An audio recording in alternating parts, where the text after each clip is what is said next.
नमस्कार। चलिए आज इतिहास के पन्नों को पलटते हैं और एक महान साम्राज्य की कहानी देखते हैं। एक ऐसी कहानी जिसमें दो राजा थे और उनकी दो बिल्कुल अलग-अलग विरासतें थीं। लेकिन कहानी शुरू करने से पहले एक सवाल है। एक महान विरासत आखिर बनती किस चीज से है?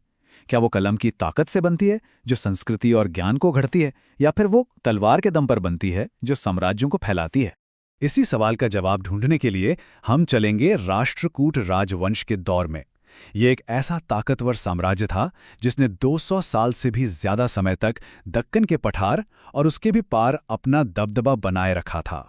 और ये जो कहानी हम देखने जा रहे हैं, ये ऐतिहासिक ग्रंथों से आती है जो हमें इस राजवंश के दो सबसे मशहूर राजाओं के बारे में बताते हैं। कमाल की बात यह है कि ये दोनों राजा एक दूसरे से एकदम जुदा थे और उनकी कहानियां हमें दिखाती हैं कि लीडरशिप के दो रास्ते कैसे हो सकते हैं। तो चलिए मिलते हैं हमारी कहानी के पहले किरदार से, विद्वान राजा अमोघवर्ष प्रथम।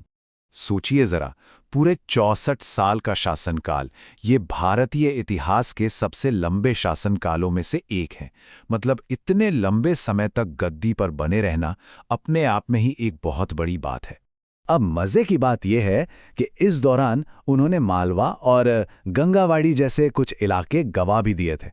लेकिन इतिहास उन्हें उनकी हार के लिए याद नहीं करता। नहीं, उन्हें याद किया जाता है उनके कल्चरल डेवलपमेंट के लिए। उनका जो दौर था उससे आर्ट और नॉलेज का गोल्डन एज माना जाता था। तो फिर क्या थी उनकी विरासत?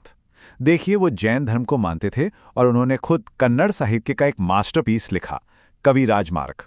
सिर्फ इतना ही नहीं, उन्होंने एक पूरी की पूरी नई राजधानी बना डाली, मालखेड़ शहर। तो साफ है उनका फोकस लड़ाई झगड़े पर नहीं बल्कि कल्चर और कंस्ट्रक्शन पर। अब कहानी में लगभग 100 साल आगे चलते हैं और मिलते हैं हमारे दूसरे हीरो से, जो इनसे एकदम उल्टे थे। एक योद्धा राजा, कृष्ण तृतीय। तो कृष्ण तृतीय ने महान बनने के लिए एक बिल्कुल ही अलग रास्ता चुना। उनका नाम ही जुड़ा है उनके जबरदस्त मिलिट्री कैंपेन्स के साथ। उनका एक ही मकसद था, साम्राज्य की सीमाओं को फैलाना। उन्होंने दक्षिण में एक जबरदस्त अभियान छेड़ दिया।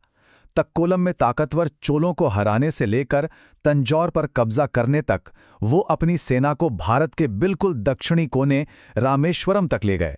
सोचिए ये ताकत का कैसा प्रदर्शन रहा होगा। लेकिन उनकी कामयाबी सिर्फ जंग के मैदान तक ही नहीं थी। उन्होंने अपनी हर जीत का जश्न मनाया, स्मारक बनवाकर। जैसे रामेश्वरम में बना कृष्णेश्वर मंदिर, जो उनकी जीत का एक जीता जागता सबूत था।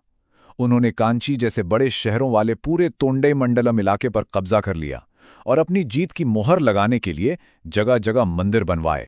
तो अब हमारे सामने हैं दो राजा और दो बिल्कुल अलग रास्ते। चलिए जरा आमने सामने रखकर देखते हैं कि इनकी विरासत हमें क्या सिखाती है। यहां जो फर्क है वो एकदम साफ है। एक तरफ हैं अमोघवर्ष, वो स्कॉलर राजा जिन्होंने एक राजधानी बनाई, एक किताब लिखी। उनका पूरा ध्यान साम्राज्य को अंदर से मजबूत करने पर था। और दूसरी तरफ है कृष्ण तृतीय, वो योद्धा जिन्होंने एक राजधानी जीती और अपनी जीत की याद में मंदिर बनवाए। उनका पूरा फोकस बाहर की दुनिया पर, विस्तार पर था। एक तरफ निर्माण, दूसरी तरफ विजय। लेकिन रुकिए, कहानी अभी खत्म नहीं हुई है। किसी भी विरासत की असली परीक्षा तो समय करता है ना? तो चलिए देखते हैं कि राष्ट्रकूट साम्राज्य का अंजाम क्या हुआ। कृष्ण तृतीय के शासन के बाद इस राजवंश की कहानी में एक बहुत जरूरी मोड़ आया। उनकी जीतों ने साम्राज्य को ताकत की बुलंदियों पर तो पहुंचा दिया था, पर सवाल ये था कि क्या ये हमेशा के लिए था? और यहीं आता है कहानी का सबसे बड़ा टर्निंग पॉइंट। हमें सोर्सेस से साफ साफ पता चलता है कि कृष्ण तृतीय की मौत के ठीक बाद राष्ट्रकूटों की ताकत घटने लगी। वो साम्राज्य जिसे उन्होंने तलवार के दम पर इतना विशाल बनाया था, उनके जाते ही बिखरने लगा। तो चलिए घूम फिरकर हम अपने पहले सवाल पर वापस आते हैं। कृष्ण तृतीय की जीतों ने साम्राज्य को शोहरत की बुलंदियों पर तो पहुंचाया, पर वो पल भर की थी।